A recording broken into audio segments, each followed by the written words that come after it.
في سوق مليان فرايد تشيكن، ليه براند واحد بس بقى هو الاشهر في الخليج؟ احنا شفت توايس، ودي معلومه مظبوطه في حدوته صغنطوطه.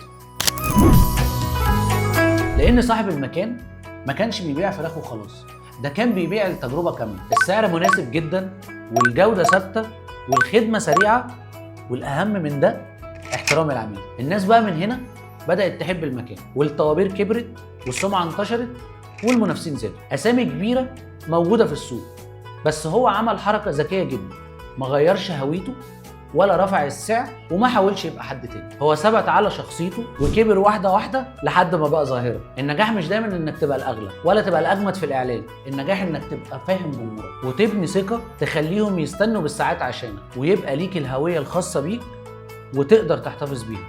مش كل مطعم فرايد تشيكن يبقى قصه نجاح، بس القصه دي وراها معلومه مظبوطه في حدوته صغنطوطه. لو عرفت اسم المطعم ده ايه اكتب لنا في الكومنت.